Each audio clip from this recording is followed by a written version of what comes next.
예, 예수 그리스도의 재림 마지막 시간입니다. 자, 예수 그리스도께서 다시 오실 때 이 세상의 모든 살았던 사람들, 그리고 그 영혼이 음부의 낙원에 가 있든 고통 속에 가 있든 상관없이, 또 그 몸이 무덤 속에 있든 티끌로 돌아갔든 바다에서 죽었든 상관없이 죽은 영혼들이 죽지 아니할 몸으로 부활하고, 살아있는 사람은 예수님 다시 오실 때 살아있는 사람은 죽음을 통하지 않고 신령한 몸으로 변화돼서 최후의 심판을 거쳐서 그때 비로소 자기가 갈 곳, Final Destination, 영생이나 영벌에 거하게 될 것입니다. 그러므로 우리는 이 세상을 살면서 죽었든지 살았든지 상관없이 그 날이 가까이 오고 있음을 알아야 합니다. 의인들에게 내려질 예수 그리스도의 상급이 확실한 것 같이 죄인들에게 내려질 형벌도 확실합니다. 가장 슬픈 것은 수많은 사람들과 함께 영벌의 선고가 내려질 때, 바로 그때가 가장 슬플 것입니다. 이때에 가족, 친지, 친구들은 영원히 분리될 수 있고, 분리된 그들은 다시는 만날 수가 없을 것입니다. 그러나 하나님께서는 어느 누구도 멸망받는 것을 원치 않으십니다. 우리 모두가 회개하기를 원하고 계십니다. 하나님의 은혜로 모든 사람들이 죄사함을 받을 수 있는 길을 만드셨습니다. 예배서 2장 8절 9절 말씀에 보면, 너희가 그 은혜를 인하여 믿음으로 말미암아 구원을 얻었나니 이것이 너희에게서 난 것이 아니요 하나님의 선물이라. 행위에서 난 것이 아니니 이는 누구든지 자랑치 못하게 함이니라. 자, 여기서 은혜를 인하여 믿음으로 구원을 받는다 그랬어요. 하나님의 은혜로 구원됩니다. 하나님의 은혜가 없으면 절대로 구원될 수 없습니다. 인간은 구원을 벌 수가 없어요. 하나님의 은혜로 구원됩니다. 그렇지만 하나님의 은혜가 내게 은혜되기 위해서 필요한 것이 믿음입니다. 복음을 믿는 거예요. 믿는 것은 내가 믿는 것이지, 하나님께서 대신 믿어주시거나 믿음을 주시고 안 주시고 하시는 것은 아니에요. 내가 믿는 거예요. 그럼 믿음을 어떻게 얻을 수 있느냐? 그리스도의 말씀을 들음으로 믿음을 얻는다고 그랬으니까. 듣지 않으면 믿음이 생길 수가 없어. 그러니까 듣는 것이 중요한 거예요. 그런데 하나님의 은혜에 대해서, 은혜의 복음에 대해서 우리가 듣고 믿고 그 믿는다고 하는 것은 머릿속으로 그냥 동의하고 긍정하고 고개 끄덕이는 게 아니고 순종하는 거라고 그랬어요. 말씀에 따라서 말씀이 이렇게 해라 그랬으면 이렇게 하고, 저렇게 하라고 그랬으면 저렇게 하는 것이 중요한 거예요. 얼마만큼 해야 된다고 하는 것이 중요한 것이 아니고, 뭐라고 그랬어요? 내가 할 수 있는 만큼. 개인에 따라서 달라요.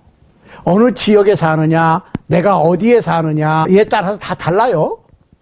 그러니까 모든 사람들이 IQ도 틀리고 재능도 틀리듯이 믿음도 마찬가지예요. 또 어떤 사람은 뭐 집을 얼마만큼 지었느냐, 완벽하게 지은 사람이 글쎄요 있을까요? 집을 짓는 게 중요한 것이 아니라 그 단계 과정을 말씀에 따라서 짓는 것이 중요하지요. 어떤 사람은 뭐 일찍 시작해서 많이 지은 사람도 있을 거고, 진도를 많이 나간 사람도 있을 거고, 어떤 사람은 늦게 시작해서 늦게 나간 사람도 있고, 또 어떤 사람은 일찍 시작했는데 더 늦을 수도 있고, 어떤 사람은 나중에 시작했는데 더 빠를 수도 있어요. 그거는 개인의 능력에 따라 다릅니다. 그러니까 그걸 얘기하는 것이 아니고, 어떻게 해요? 우리가 말씀에 순종했느냐 안 하느냐, 내가 할 수 있는 만큼 내게 주어진 형편과 처지에 따라서 열심히 주님의 말씀을 따랐느냐 따르지 않느냐가 중요한 것이라고 그랬어요. 자, 마가복음 16장 15절 16절에 보면, 또 가라사대 너희는 온 천하에 다니며 만민에게 복음을 전파하라. 믿고 세례를 받는 사람은 구원을 얻을 것이요 믿지 않는 사람은 정죄를 받으리라. 그런데 이거를 좀 바꿔서 다르게 실천하는 분들이 있어요. 믿으면 구원받고 세례는 받아도 되고 안 받아도 된다. 그건 안 돼 있어요. 믿고 세례 받는 게 중요한 거예요. 믿기만 하고 세례 안 받는 것도 문제고, 믿지 않고 세례만 받는 것도 문제입니다. 말씀대로 하면 복음을 듣고 믿고 세례 받는 거예요. 그 다음에 뭐예요? 사랑을 실천하는 거예요. 주님 안에서 죽는 거예요. 죽을 때까지 믿음을 지키는 거예요. 이런 것들이 다 구원의 단계들이지 그 중에서 한 가지만 한다고 되는 건 아닙니다. 사도행전 2장 38절에 보세요. 베드로가 가로되 너희가 회개하여 각각 예수 그리스도의 이름으로 세례를 받고 죄사함을 얻어라. 그리하면 성령을 선물로 받으리니. 자, 여기서도 어떤 분들은 죄사함을 받았으니까 회개하고 세례 받으라 라고 오해하시는 분들이 있어. 물론 믿지 않고 회개가 안 되죠. 그렇지만 회개까지만 하고 세례를 안 받아도 안 돼. 믿고 회개하고 세례 받는 게 중요한 거예요. 그게 순종하는 믿음이죠. 말씀대로 하는 거야. 내 생각에 그거 필요 없을 것 같은데 그건 내 생각이고, 내가 따르는, 내가 믿는 교리고, 내가 배운 교리고, 그게 아니고 성경에 나와 있는 대로 그대로 순종하는 것이 중요하다는 얘기예요. 자, 우리가 하나님의 복음에 순종하면 죄사함을 받게 됩니다. 이미 죄사함을 받은 사람은 그 죄에 대해서 최후의 심판 때 거론되지가 않습니다. 보세요. 히브리서 8장 12절. 내가 저희 불의를 긍휼히 여기고 저희 죄를 다시 기억하지 아니하리라. 신나는 말씀이에요. 잘 보시라고. For I will be merciful to their unrighteousness, and their sins and their lawless deeds I will remember no more. 근데 여기서 분명해야 돼. 죄를 기억하지 않겠다. 다시는. 어떤 사람에게? 죄사함을 받은 신종하는 믿음을 가진 사람들의 죄를 기억하지 않는 것이지, 고백하지 않은 죄, 회개하지 않는 죄, 믿지 않는 죄를 기억하지 않는 건 아니에요. 사함을 받은 죄, 그 사함을 받으려면 어떻게? 말씀에 순종해서 사함을 받는 것이지. 은혜를 인하여 믿음으로 말미암아 구원을 얻었나니. 믿음도 필요하고 은혜도 필요해. 은혜만 있고 믿음이 없으면 구원될 수 없고, 은혜 없이 믿음만 가지고 구원될 수 없어요. 은혜와 믿음이 필요해. 하나님의 세상을 이처럼 사랑하사 독생자를 주셨으니 이는 저를 믿는 자마다 멸망치 않고 영생을 얻게 하려 하심이니라. 하나님께서 이 세상을 사랑하셔서 독생자를 주셨어. 십자가에서 세상 죄를 짊어지고 살 찢기고 피 흘려 대신 죽으셨어.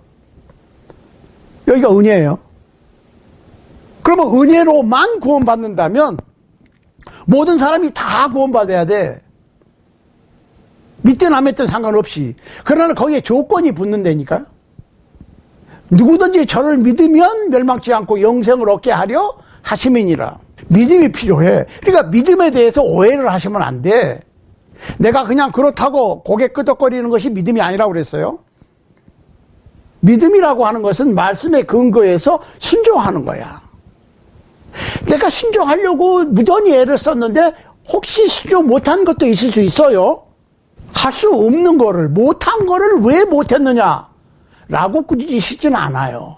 그렇지만 할 수 있음에도 불구하고 안 했던가, 아니면은 하라고 그랬는데 실천을 안 하고 트라이도 안 하고 그냥 머릿속으로만 예수님의 복음에 대해서 알고 그냥 동의하는 수준으로, 그렇지만은 순종해야 된다고 하는 필요성을 못 느끼고 그저 믿습니다 그러고 그냥 믿는다고 그러면서 죄를 그냥 책임없이 지었어. 돌이킬 수 있음에도 불구하고 믿기만 하면 구원받는 거니까. 나는 예수님의 보혈을 믿으니까 어떤 짓을 해도 상관이 없어. 내가 태어나서부터 죽을 때까지의 모든 죄를 다 예수님께서 십자가에서 치르셨으니까 나 예수를 믿기만 하면 어떤 잘못을 저질러도 괜찮다라고 막 나가시는 것은 굉장히 위험한 거예요. 보세요. 복음을 순종하는데 게으른 사람들에게는 위험한 일이 있을 거예요. 데살로니가 후서 1장 7절로 9절 보세요. 환난 받는 너희에게는 우리와 함께 안식으로 갚으시는 것이 하나님의 공이시니 주 예수께서 저의 능력의 천사들과 함께 하늘로부터 불꽃중에 나타나실 때에 하나님을 모르는 자들과 우리 주 예수의 복음을 복종치 않는 자들에게 형벌을 주시리니 이런 자들이 주의 얼굴과 그의 힘의 영광을 떠나 영원한 멸망의 형벌을 받으리로다. 자, 여기서 모르는 사람들도 해당돼요. 나 몰랐어. 그거 모르는 거 누구 책임이에요? 자기 책임이야. 그 다음에 복음에 복종하지 않는 자들. 모르는 것도 내 잘못이에요. 성경에서 죄인을 어두운 가운데 있는 걸로 표현을 했습니다. 그렇지만 죄 가운데 있는 것도 어두운 가운데 있는 거지만 모르는 것도 어두움이에요. 모르는 게 자랑스러운 것이 아니라고. 영원한 형벌을 받는데 모르는 것도 포함돼요. 복종하지 않는 것도 포함돼요. 그 얘기는 무슨 얘기야? 알고 있는데 안 했어. 역시 연약해서 하려고 그랬는데 못한 게 아니고 게을러서 하지 않았어. 해야 된다고 하는 것을 듣고서도 노력도 하지 않았어. 안일하게. 그거 게으른 거예요. 그거 문제가 있어요. 그러니까 바로 지금이 구원을 받을 때입니다. 고린도후서 6장 1절로 2절 말씀에 보면 우리가 하나님과 함께 일하는 자로서 너희를 권하노니 하나님의 은혜를 헛되이 받지 말라. 하나님의 은혜를 헛되이 받지 말라. 하나님의 은혜를 헛되이 받을 수도 있다니까. 왜? 하나님의 은혜를 오해하면 안 돼. 은혜로 구원받으니까 내가 복음을 믿고 어떤 잘못을 저질러도 아무런 문제가 없다라고 생각하는 것이 굉장히 위험한 거예요. 보세요.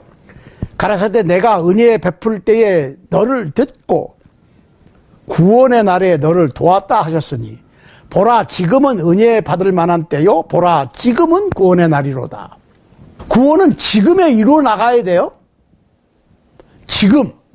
전에 내가 뭐 열심히 믿었었고 지금은 바쁘니까 뭐 앞으로 열심히 언제부터 믿지. 굉장히 위험한 겁니다. 지금 현재 구원의 상태에 있느냐. 사도 바울의 조언대로 두렵고 떨림으로 예수 그리스도의 복음을 통해서 복음의 순종함으로 얻은 구원을 유지하고 있느냐. 굉장히 중요한 거예요. 사도 바울이 유대인의 총독 벨릭스와 그의 아내 드루실라에게 의에 대해서, 절제에 대해서, 장차 올 심판에 대해서 강론을 했습니다. 어떻게 의로울 것인가? 또 어떻게 셀프 컨트롤을 해야 될 것인가? 왜? 셀프 컨트롤이 왜 필요해요? 내가 하고 싶어도 마음대로 하는 게 아니야. 내가 하고 싶어도 주님께서 말씀을 통해서 하지 말라고 그런 건 안 하는 거예요. 내가 하기 싫어도 하라고 그러는 거는 하는 거예요. 이게 중요해. 심판을 받을 거다. 심판이 뭐라고 그랬어요? 생각과 말과 행동에 대한 심판이라고. 그걸 설명을 쭉 하니까 두려웠어요. 그래서 뭐라고 그랬어요? 야, 지금 가라. 내가 틈이 나면 너를 다시 부르겠다 그랬어요. 사도행전 24장 24절로 25절. 그런데 그 벨릭스 총독과 그의 아내 드루실라가 다시 기회를 얻었다고 하는 기록이 없습니다. 인간의 죽음에는 특징이 있어요. 첫째로 언제 죽을지 모릅니다. 언제 죽을 줄 아시는 분 있어요? 없습니다. 두 번째로 우리는 어디서 죽을 줄을 모릅니다. 어디서? 세 번째로 우리는 사랑하는 사람을 대신해서 죽을 수가 없습니다. 그 얘기는 내가 어떤 사람을 대신해서 뭐 사형 선고를 받거나 뭐 대신 그럴 수는 있겠지요. 총알이 날아오는데 맞거나 할 수는 있겠지요. 그렇지만 어떤 사람이 병으로 죽어가는데 그 사람을 살리고 내가 대신 죽거나 하는 그런 대신을 얘기하는 거예요. 자, 언제 죽을지 모릅니다. 어디서 죽을지 모릅니다. 대신 죽을 수 없습니다. 마지막으로 죽음은 반복할 수가 없어. 내가 죽었는데 딱 보니까 가만히 있어봐. 내가 이러이러한 나쁜 일을 행했어. 그러니까 그거 회개하고 내가 다시 죽을게 하고 스탑 시켜서 천사들한테 야 잠깐만 기다려. 내가 다시 가서 회개하고 주님과 관계 정상화를 하고 다시 올게 할 수는 없다는 거예요. 이런 얘기가 있어요. 어떤 지혜자에게 젊은이들이 와서 물어봤습니다. 선생님, 회개는 언제 하는 게 좋겠습니까? 그랬더니 이 지혜로운 선생님이 야, 죽기 직전에 하면 되잖아. 죽기 전에 하면 되니까 이거 굉장히 좋아. 죽기 전에 하면 될 거 아니야. 그러니까 생각이 어떻겠어요? 지금 혹시 좀 죄를 좀 지어도 되지 않을까라고 생각을 했는데 이 젊은이들이 가만히 생각해 보니까 언제 죽을지 모르거든. 그래서 그 선생님한테 질문을 합니다. 선생님, 그 죽기 전에 회개하는 거는 맞는 말씀인데 우리가 언제 죽을지 모르잖아요. 그러니까 그 선생님이 그래? 자네들이 언제 죽을지 몰라? 그럼 지금 회개하는 게 낫겠구만. 그랬다는 거예요. 그러니까 죽음 직전에 구원 얻는 행운을 기대할 수는 없습니다. 지금 주님을 맞이할 준비가 되어 있지 않다면 나의 영혼은 절대로 안전하지 못할 것입니다. 지금 복음에 순종해야 되고 지금 잠자는 영혼이 깨어나야 할 때고 바로 지금이 은혜 받을 때고 지금이 구원의 날이지 구원의 날은 어제도 내일도 없습니다. 앞으로는 심판의 날이 있는 것이지 구원의 날이 앞으로 있는 건 아니에요. 지금 심판 때의 슬픔을 생각하고 우리가 모두 영원한 형벌을 두려워할 줄 아는 지혜자가 되시기를 예수 그리스도 이름으로 간절히 축원합니다.